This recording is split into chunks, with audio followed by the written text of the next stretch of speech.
بہت جلد کہیں کوئی خان صاحب کی رہائی ہونے جا رہی ہے۔ بانی تحریک عمران خان کے صاحبزادے ہیں، ان کے ساتھ جو ہے بچوں کے ساتھ ٹیلی فونک رابطے کی بھی حکم دیا ہے کہ تحریک انصاف کے اتنے رہنماؤں کے باوجود جو ہے جن سے کل تک وہ حریف تھے آج حلیف ہیں۔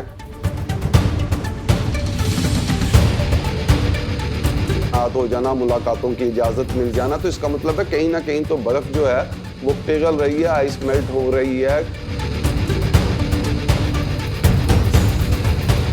بسم اللہ الرحمن الرحیم۔ السلام علیکم ناظرین، آپ دیکھ رہے ہیں 89 ڈیجیٹل اور میں ہوں کاشف سلیمان۔ آج بات کریں گے بانی تحریک عمران خان کی صحت کے حوالے سے، ان کی آنکھ کے مسئلے کو لے کر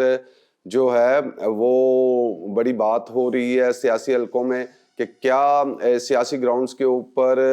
کوئی ریلیف دیا جا رہا ہے، آیا کوئی این آر او ہونے جا رہا ہے، تو کیا کوئی این آر او ہو سکتا ہے، کیا بانی تحریک کو کوئی این آر او مل سکتا ہے، اس کے اوپر بات کریں گے۔ اس کے ساتھ جو ہے سلمان صفدر کی جو ملاقات ہوئی تھی، انہوں نے اپنی رپورٹ جو ہے وہ عدالت میں جمع کرا دی تھی، عدالت کی جانب سے کیا کہا گیا ہے اس پہ بھی بات کرتے ہیں۔ تو ویلاگ کا آغاز کرتے ہیں۔ سب سے پہلے تو بات کرتے ہیں کہ جی بانی تحریک عمران خان سے جو ہے وہ سلمان صفدر کی 3 گھنٹے طویل جو ملاقات ہوئی تھی، تو اس کے بعد دیکھا گیا کہ انہوں نے میڈیا سے کوئی گفتگو نہیں کی، کوئی سیاسی بیان نہیں دیا۔ ایسا تو نہیں ہو سکتا کہ 3 گھنٹے طویل جو ملاقات عمران خان کے ساتھ سلمان صفدر کی ہوئی ہو تو اس کے اندر کوئی سیاسی بات نہ ہوئی ہو، اور جو زمینی حقائق ہیں باہر کے وہ انہوں نے بانی تحریک کو نہ بتائے ہوں، لیکن اس کے باوجود جو ہے انہوں نے باہر آ کے سیاسی حوالے سے تو علیحدہ کسی حوالے سے بھی کوئی گفتگو جو ہے وہ نہیں کی، اور جو اپنی رپورٹ تھی 7 صفحات کی وہ عدالت میں جمع کرا دی۔ تو آج عدالت کی جانب سے جو ہے وہ سپریم کورٹ نے عمران خان کی جو آنکھوں کا معائنہ ہے وہ ڈاکٹرز سے کرانے کا حکم دے دیا ہے۔ انہوں نے کہا ہے کہ ان کی ڈاکٹرز تک جو رسائی ہے وہ ان کو دی جائے اور وہ اپنی آنکھوں کا جو معائنہ ہے وہ ڈاکٹر سے کرا لیں۔ اس کے ساتھ ساتھ جو ہے انہوں نے جو بانی تحریک عمران خان کے صاحبزادے ہیں ان کے ساتھ جو ہے بچوں کے ساتھ ٹیلی فونک رابطے کی بھی حکم دیا ہے۔ تو اگر اس کے بارے میں بتاؤں تو جب آج جو رپورٹس ہیں وہ عدالت میں جو انہوں نے پیش کی تھی سلمان صفدر نے، تو انہوں نے چیف جسٹس کا کہنا تھا کہ سلمان صفدر کی اور جو جیل سپریڈنٹ ہے ان دونوں کی جو رپورٹس ہیں وہ تقریباً ایک جیسی ہیں، اور انہوں نے اس پہ کہا کہ جو عمران خان ہے ان کو طبی سہولیات جو ہیں وہ دی جائیں، اور اس کے اندر جو عمران خان ہے انہوں نے کہا تھا جو طبی سہولیات ان کو دی جا رہی ہیں وہ مناسب نہیں ہے، غیر تسلی بخش ہیں، اور ان کو قرار دیا عمران خان نے۔ اس کے اندر جو دوران سماعت اٹارنی جنرل ہیں انور منصور، انہوں نے عدالت کو بتایا کہ ہم جو ہیں وہ ان کو ڈاکٹرز تک جو ہے رسائی دینے کے لیے تیار ہیں، حکومت کی جانب سے جو ہے وہ کوئی رکاوٹ نہیں ہے، جس پر چیف جسٹس نے کہا کہ حکومت اچھے موڈ میں لگتی ہے، تو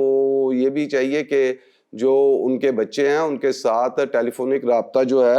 وہ بھی کرا دیا جائے اور ان کو یہ سہولت بھی دی جائے۔ تو اب جو معائنے کے لیے ٹیم ہے وہ تشکیل دے دی جائے گی، جو بانی تحریک کی جو آنکھ ہے اس کا معائنہ کرے گی، اور اس کے بعد جو ان کی صحت کے حوالے سے جو بھی سہولیات کی بات کی جا رہی تھی وہ ان کو دے دی جائے گی۔ تو یہاں پر سب سے عام سوال پیدا ہوتا ہے کہ کیا عمران خان کو کوئی جو ہے وہ این آر او دیا جا رہا ہے، اور اگر دیا جا رہا ہے تو کیا وہ صحت کی گراؤنڈز کے اوپر ہے، کیونکہ ماضی کے اندر اس کی مثالیں موجود ہیں کہ صحت کی گراؤنڈز کے اوپر جو ہے لوگوں کو ریلیف دیا گیا، اور لوگوں نے جو پہلا ریلیف سمجھا جاتا ہے کسی بھی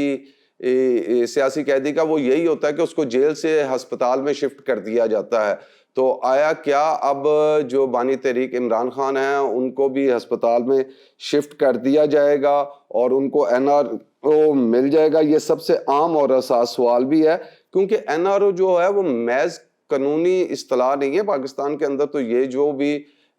کوئی ریلیف ہے، کوئی معاملہ ہے یا سیاسی مفاہمت ہے، اس کا استعارہ بن چکا ہے کہ آپ نے جب بھی کسی کو ریلیف دینا ہوتا ہے تو اس حوالے سے این آر او کی جو بازگشت ہے وہ سننے میں آ جاتی ہے، اور جب بھی سیاسی کشیدگی بڑھتی ہے تو تب بھی این آر او کی جو باتیں ہیں وہ ہونا شروع ہو جاتی ہیں۔ اور اس کے اندر جہاں میں نے کہا جی مسالے موجود بھی ہیں کہ لوگوں کو این آر او دیا گیا، لیکن اس کے اندر سب سے اہم نکات جس کے اوپر بات کی جائے تو وہ یہ ہے کہ بانی تحریک جو ہے وہ تو این آر او کے خلاف ہمیشہ ان کا بیانیہ رہا، اور وہ اب بھی یہی بات کرتے تھے کہ کسی قسم کا این آر او نہیں ہونا چاہیے۔ اسی طرح جو تحریک انصاف کا بیانیہ ہے وہ خود کہتے ہیں کہ ہم کسی خفیہ ڈیل یا ڈھیل کے حق میں نہیں ہیں، تو نہ وہ خفیہ ڈیل کے حق میں ہے، نہ ڈھیل کے حق میں ہے، نہ این آر او کے حق میں ہے۔ لیکن ہم نے پاکستان کے اندر جو اگر ہم اس کا سیاسی تجزیہ کریں ماضی کی سیاست کو لے کے، تو پاکستان کے اندر جب بھی ڈیڈ لاک آیا، کچھ سختی آئی، تو ہم نے دیکھا 2-2.5-3 سال کے اندر کہیں نہ کہیں کوئی مذاکرات، مفاہمت یا اس طرح کے سلسلے جو ہیں وہ شروع ہو جاتے ہیں۔ تو اب ایک عرصے سے جو بانی تحریک ہیں وہ بھی اندر ہیں، اور ایسا نہیں ہے کہ پاکستان کے اندر جب کوئی سیاسی لیڈر اندر ہو، کوئی رہنما اندر ہو، کوئی پارٹی قائد اندر ہو، تو کسی نہ کسی سطح پر کہیں نہ کہیں وہ پس پردہ ہو، سامنے ہو، کوئی نہ کوئی مفاہمت کا سلسلہ جو ہے، مذاکرات کا سلسلہ جو ہے وہ جاری رہتا ہے، وہ کامیاب ہو یا نہ ہو، لیکن ایسا نہیں ہوتا کہ اس کے حوالے سے کوئی بات چیت نہ کی جا رہی ہو یا کہیں پہ مذاکرات نہ ہو رہے ہوں۔ تو یہ سلسلہ چلتا رہتا ہے، اور اب اس میں پھر عام سوال تو یہ پیدا ہوتا ہے کہ اس سارے مذاکرات کے اندر، مفاہمت کے اندر یا بات چیت کی جائے تو اگر کوئی ریلیف ملتا ہے تو کیا اس کو این آر او کہا جائے گا یا سیاسی استحکام کی کوشش کی جائے گی؟ یہ بہت باریک فرق ہے، یہ دیکھنے کی ضرورت ہے کہ آیا ہم اس کو بھی این آر او ہی کہیں گے یا سیاسی استحکام کی کوشش کہیں گے، کیونکہ ہم نے ماضی کے اندر یہ بھی دیکھا، جس طرح میں نے آپ کو کہا پہلے بھی کہا کہ سیاست جو ہے وہ ممکنات کا نام ہے، کوئی نہ کوئی چیز بنتی ہے، کہیں نہ کہیں سے جگہ نکل آتی ہے۔ یہ ممکنات ہی کی بات ہے کہ اگر آپ دیکھیں کہ تحریک انصاف کے اتنے رہنماؤں کے باوجود جو ہے، جن سے کل تک وہ حریف تھے آج حلیف ہیں، محمود خان اچکزئی تو اپوزیشن لیڈر بن گئے، تو سیاست ممکنات کا نام ہے۔ اسی طرح اگر ہم دیکھتے ہیں کہ سینٹ کے اندر بات کی جائے تو علامہ راجہ ناصر عباس جو ہیں وہ بھی اپوزیشن لیڈر بن جاتے ہیں، 18 سیٹوں کے ساتھ جو ہے وہ میاں منظور بھٹو مرحوم جو ہیں وہ سب سے بڑے صوبے کے وزیر اعلیٰ بن جاتے ہیں۔ ایسی بہت سی مثالیں جو ہیں وہ موجود ہیں کہ کون اپوزیشن لیڈر بن گیا اور کنہوں نے کیا حاصل کر لیا اور کون لیڈ کرنے لگ جاتا ہے۔ تو اس کا مطلب یہ ہے، تو سیاست تو ممکنات کا نام ہے، اور آخری وقت تک نہیں کہا جا سکتا کہ کس وقت کیا چیز جو ہے وہ ہو جائے۔ تو لوگ سیاست کے اندر اپنے لیے جو رستے ہیں وہ ڈھونڈتے رہتے ہیں، اور اس کے لیے کوشش جاری رہتی ہے۔ تو جہاں تک بانی تحریک کی بات ہے تو ان کے لیے بھی جو ہے وہ پس پردہ، جس طرح میں نے کہا ہے کہ کہیں نہ کہیں بات چیت جو ہے وہ جاری ہوتی ہے۔ یہ بات چیت کے نتیجے یہ ہوتے ہیں کہ جس طرح بیک ڈور چینل ڈپلومیسی جو ہے کہ اپوزیشن لیڈر کا تعینات ہو جانا، ملاقاتوں کی اجازت مل جانا، تو اس کا مطلب ہے کہیں نہ کہیں تو برف جو ہے وہ پگھل رہی ہے، آئس میلٹ ہو رہی ہے۔ جب اب ان کی بانی تحریک کی جو آنکھ کا علاج ہے اس کے لیے بھی جو حکومت نے کہا ہے کہ ہماری طرف سے کوئی رکاوٹ نہیں ہے، جس پہ چیف جسٹس نے، جیسے میں نے کہا کہ لگتا ہے کہ حکومت بڑے اچھے موڈ میں ہے، تو اب ان کے بچوں سے بات جو کرانے کی وہ کہتے تھے کہ بات نہیں ہوئی، تو اس کی بھی اجازت جو ہے وہ عدالت کی جانب سے دے دی گئی ہے کہ بانی تحریک کی ان کے بچوں سے بھی بات کرا دی جائے۔ اسی طرح ملاقاتیں جو ہیں ان کا سلسلہ بھی شروع ہو گیا۔ تو دوسری طرف ہم دیکھتے ہیں کہ تحریک انصاف کی جانب سے بھی جو ہے وہ جو ٹرولنگ ہے یا آ کے سیاسی بیان بازی تھی ملاقات کے بعد،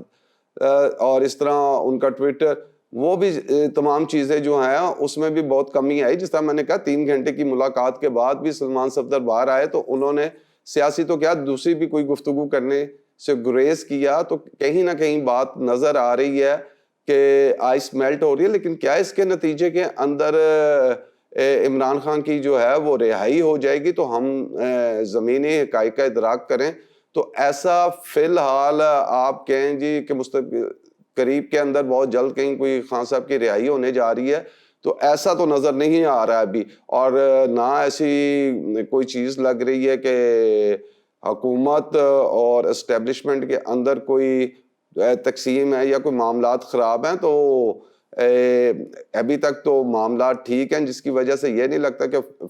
کوئی فوراً ہی کوئی بڑا ریلیف یا وہ باہر آ جائیں جب تک کہ معاملات طے نہ ہو جائیں. کیونکہ ایک چیز کے حوالے سے جو طاقتور حلقے ہیں، حکومت ہے، وہ تفضیلات رکھتی ہیں کہ خان صاحب جو ہیں وہ باہر آ گئے تو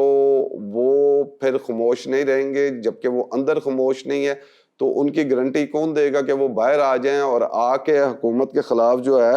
وہ کوئی بیان بازی جو ہے وہ نہ کریں. تو اس لیے ابھی ایسا تو نہیں لگتا کہ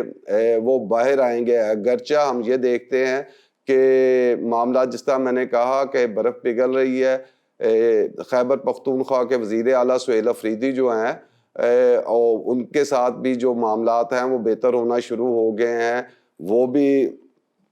اعلیٰ فوجی افسران کے ساتھ بیٹھے جی اجلاس بھی کر رہے ہیں، جس کے اندر محسن نقوی صاحب بھی موجود ہیں، باتیں بھی ہو رہی ہیں. تو اس کا مطلب یہ ہے کہ جو خیبر پختونخوا کے اندر جو ہے وہ انٹیلیجنس بیسڈ آپریشن ہے وہ اب باہمی رضامندی سے جو ہیں وہ کیے جائیں گے، دونوں ایک دوسرے کے ساتھ تعاون کریں گے. تو کہیں نہ کہیں معاملات بہتری کی طرف ضرور ہیں. لیکن اگر کوئی یہ سمجھ رہا ہے کہ اس ریلیف کے بعد جو عدالت کی جانب سے ملا ہے کہ خان صاحب کو ڈاکٹر تک رسائی دے دی گئی ہے کہ وہ اپنی آنکھوں کا معائنہ کرا سکتے ہیں، بچوں سے بات چیت کر سکتے ہیں، تو کیا یہ ان کی رہائی کی طرف بات چیت چل رہی ہے؟ تو فی الحال مجھے تو ایسا نظر نہیں آتا. اور یہ معاملات کیونکہ ان کا حق بھی ہے، جس طرح حکومتی نمائندوں کا بھی کہنا ہے کہ تمام جو قیدی ہیں ان کو صحت کی تمام سہولیات جو ہیں وہ یکساں طور پر ان کو ملنی چاہیے. اور اگر کوئی بھی بیمار ہے یا وہ ڈاکٹر کو دکھانا چاہتا ہے تو یہ اس کا استحقاق ہے کہ وہ ڈاکٹر کو جا کے جو ہے وہ دکھا سکتا ہے. اور یہ جو آپ نے جیسے میں نے کہا کہ ریاست خلاف بیانیہ بند ہوا ہے تو ملاقاتوں کا سلسلہ شروع ہوا ہے، اور اگر یہ ریاست مخالف بیانیہ جو ہے وہ بند رہیں اور تو یہ ملاقاتوں کا سلسلہ چلتا رہے گا اور آگے مزید بہتری آ سکتی ہے. لیکن اگر جو ہارڈ لائنرز ہیں تحریک انصاف کے، وہ دوبارہ جو ہیں اپنا سخت موقف سامنے رکھتے ہیں لڑنے کا مرنے کا، تو اس کے بعد جو ہے ایک دفعہ پھر حکومت کی جانب سے جو ہے وہ سختی آ سکتی ہے. کیونکہ ابھی میں سن رہا تھا کہ خیبر پختونخوا کے جو وزیر اعلیٰ ہیں سہیل افریدی، وہ جو ایک کنٹینر تیار کیا اس کے اوپر جو فلیکس لگائی گئی ہے اس پہ لکھا ہے آزادی یا موت. تو اگر یہ ہارڈ لائنر جو ہیں، کیونکہ اس ٹائم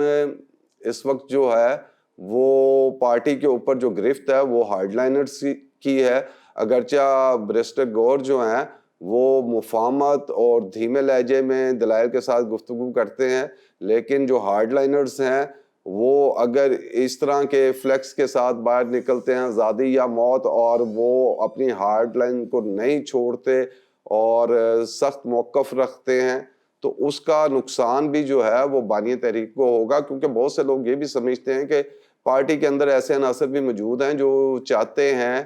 کہ معاملات بہتری کی طرف نہ جائیں اور خان صاحب جو ہیں وہ اندر ہی رہیں. تو اس وجہ سے بھی ایسی لائنز لی جاتی ہیں. تو جب آپ سیاسی ماحول کے اندر جو ہے کسی ایسی بند گلی میں چلے جاتے ہیں تو پھر کہیں نہ کہیں آپ کو مفاہمت کرنی پڑتی ہے، مذاکرات کرنا پڑتا ہے، گیو اینڈ ٹیک کرنی پڑتی ہے. تو صرف پارٹی کے جو لوگ ہیں وہ اپنے اپنے دھڑے کے لیے یا جو اپنے مفادات ہیں اس کے لیے جو ہے وہ بیان بازی کرتے رہتے ہیں. لیکن جس طرح میں نے کہا کہ اگر ریاست کے مخالف بیانیہ نہ بنایا گیا اور خاموشی اختیار کی گئی تو ملاقاتوں کا سلسلہ جو ہے وہ جاری رہے گا. اور اگر ایک بار پھر ہارڈ لائنرز نے کوئی ایسے بیانیے بنانے شروع کیے تو نہ صرف یہ ملاقاتوں کا سلسلہ ختم ہو جائے گا لیکن اس کے ساتھ تحریک انصاف کی مشکلات میں بھی مزید اضافہ ہو جائے گا۔ اس کے ساتھ ہی کاشف سلیمان کو اجازت دیجیے، اللہ حافظ۔